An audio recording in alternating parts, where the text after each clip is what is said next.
छात्र छात्राओं, आप सभी का इस चैनल में स्वागत है। आज हम अध्ययन करने वाले हैं कक्षा 9 के सामाजिक विज्ञान विषय में अध्याय 5 प्राकृतिक वनस्पति तथा वन्य प्राणी। तो यह इस अध्याय का तीसरा पार्ट है। इससे पहले 2 पार्ट डाले जा चुके हैं। तो इस पार्ट में हम आपको औषधि पौधे और जीव जंतुओं के बारे में बताएंगे और आने वाले वीडियो में हम आपको प्रश्न उत्तरों के बारे में विस्तार से अध्ययन करवाएंगे। तो लगातार वीडियो प्राप्त करने के लिए आप इस चैनल को सब्सक्राइब करें और बेल आइकन दबाएं ताकि जितने भी वीडियो डाले जाएं उसकी नोटिफिकेशन आप तक तुरंत पहुंच जाए। औषधि पादप मतलब औषधि पौधे। भारत प्राचीन समय से अपने मसालों और जड़ी बूटियों के लिए विख्यात है।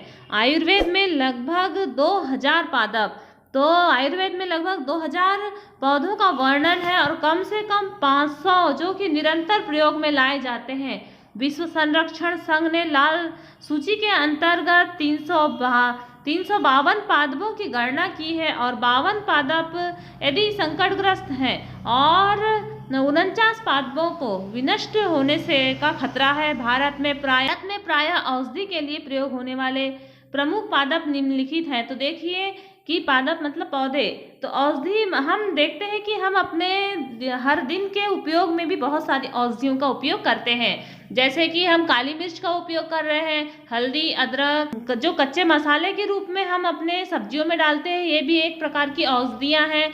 जीरा, सौंफ ये भी औषधि हैं। तो देखिए कि सर्पगंधा यह रक्तचाप के निदान के लिए प्रयोग होता है। मतलब हाई बीपी की जो प्रॉब्लम जिसको रहती है उसके लिए सर्पगंधा का प्रयोग किया जाता है और यह केवल भारत में ही पाया जाता है। उसी प्रकार से आता है जामुन पके हुए फल से सिरका बनाया जाता है जो कि वायुसारी और मूत्रवर्धक है और इसमें पाचन शक्ति के भी गुण हैं और बीज का बनाया हुआ पाउडर। मधुमेह जो कि शुगर की बीमारी तो आज आम बीमारी हो चुकी है। तो इसमें मधुमेह के उपयोग में जामुन के बीजों का उपयोग किया जाता है। अर्जुन मतलब ताजे पत्तों का निकाला हुआ रस कान के दर्द के इलाज में सहायक होता है और यह रक्तचाप की नियमितता के लिए भी लाभकारी है। फिर हम देखते हैं कि बबूल के पत्ते आँखों की फुंसी के लिए लाभदायक है और इससे प्राप्त गोंद का प्रयोग शारीरिक शक्ति में वृद्धि के लिए होता है। और उसी प्रकार से आता है नीम। तो जैव और जीवाणु प्रतिरोधक होता है नीम, मतलब रोग प्रतिरोधक क्षमता होती है और जीवाणुओं को यह नष्ट करने में सहायक होता है। फिर आता है तुलसी पादप, जुकाम और खांसी की दवा में इसका प्रयोग किया जाता है। फिर आता है कचनार, तो फोड़ा व दमा रोगों के लिए प्रयोग में होता है और यह पौधे की जड़ और कली पाचन शक्ति में सहायक होती है। इस प्रकार से हमने ये औषधि पौधों के बारे में अध्ययन किया। तो देखिए कि औषधि पौधों के बारे में आपको प्रश्न भी पूछता है। ये 4 नंबर और 5 नंबर में औषधि पौधों के गुण आपको लिखना होता है। तो इस प्रश्न को आप तैयार कर लीजिए। उसके बाद में अब हम देखते हैं जीव जंतु। स्तनधारी जानवरों में हाथी सबसे बड़ा होता है। तो स्तनधारी जानवर में सबसे बड़ा कौन होता है? तो हाथी होता है और ये असम, कर्नाटक, केरल के उष्ण तथा आर्द्र वनों में पाया जाता है। और एक सींग वाले गैंडे अन्य जानवर हैं जो पश्चिमी बंगाल के असम के दलदली क्षेत्र में पाए जाते हैं। तो एक सींग वाला गैंडा कहाँ पाया जाता है? तो यह पश्चिमी बंगाल के असम के दलदली क्षेत्र में। और कच्छ के रण तथा थार मरुस्थल में क्रमशः जंगली गैंडे और ऊंट मिलते हैं।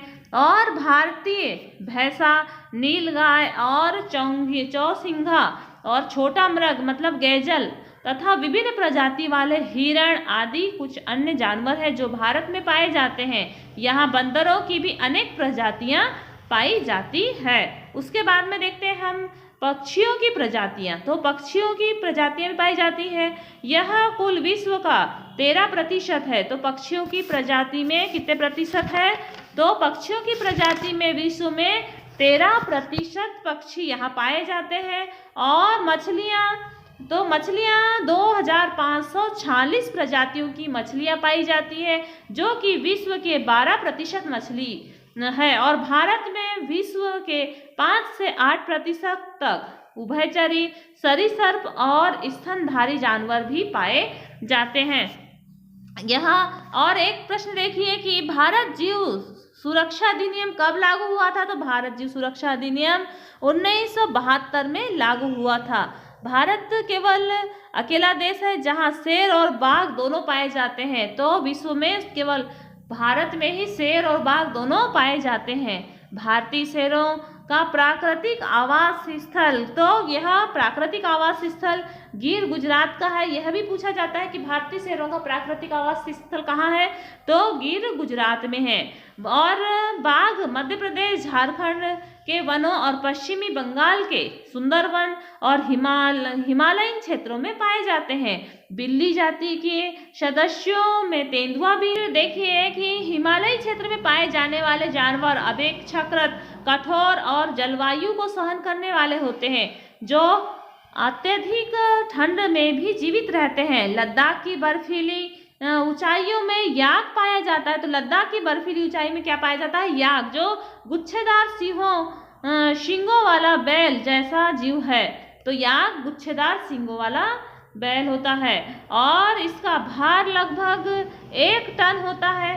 तिब्बती बारहसिंगा और भारल, नीली भेड़, जंगली भेड़ तथा यांक यहाँ पाए जाते हैं। तिब्बत और यहाँ कहीं कहीं लाल पांड्या भी कुछ, तो लद्दाख में कहीं कहीं लाल पांड्या भी देखने को मिलता है। और नदियों, झीलों तथा समुद्री क्षेत्रों में कछुए, मगरमच्छ और घड़ियाल पाए जाते हैं। घड़ियाल मगरमच्छ की प्रजाति का एक ऐसा प्रतिनिधित्व है जो विश्व में केवल भारत में ही पाया जाता है। भारत में अनेक रंग बिरंगे पक्षी पाए जाते हैं। हमने देखा है हमारे आजू बाजू कई प्रकार के पक्षी पाए जाते हैं। तो भारत में अनेक प्रकार के रंग बिरंगे, जैसे कि बतख है, तोता है, मैना है, सारस है, कबूतर है, ये भारत में रंग बिरंगे पक्षी पाए जाते हैं। और हमने अपने फसलों जैव विविध पर्यावरण से चुनी है, यानी खाने योग्य पौधों के नीचल से हमने बहुत से औषधि पादपों का भी प्रयोग कर उसका चुनाव किया है।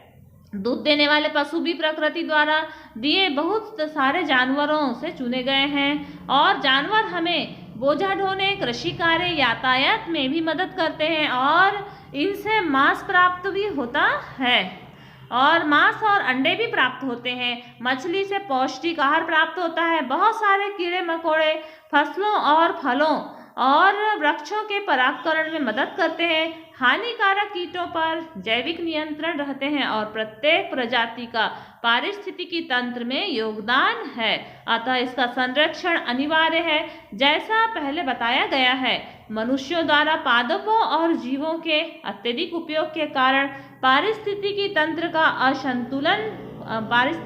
असंतुलित हो रहा है और लगभग 1300 पादप प्रजाति संकट में है और 20 प्रजातियां नष्ट हो चुकी है। और अब हम देखते हैं कि प्रवासी पक्षी। तो प्रवासी पक्षी किसे कहा जाता है?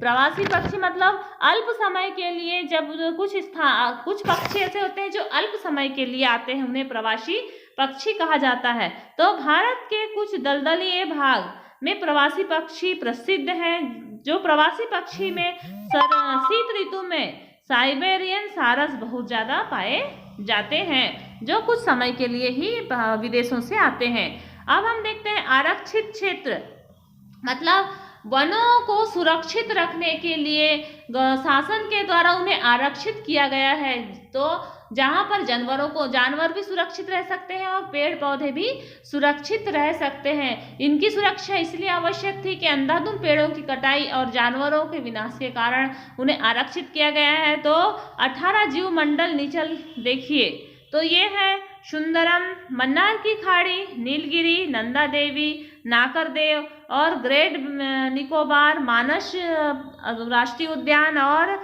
शिपकिल्ला और दिहांद और डिब्रू और अगस्त मलाई और कंचनजुंगा, पंचमढ़ी, अमरकंटक, अमरकंटक और कच्छ और ठंडा रेगिस्तान, शेष, अचल और पन्ना, ये समस्त राष्ट्रीय उद्यान हैं जो आरक्षित किए गए हैं। पारिस्थितिकी तंत्र के असंतुलन का मुख्य कारण है लालची व्यापारियों और लालची लोगों के द्वारा निरंतर पेड़ पौधों की कटाई करना और जीव जंतुओं की हत्या करना। ये पारिस्थितिकी तंत्र के बिगड़ने का मुख्य कारण है।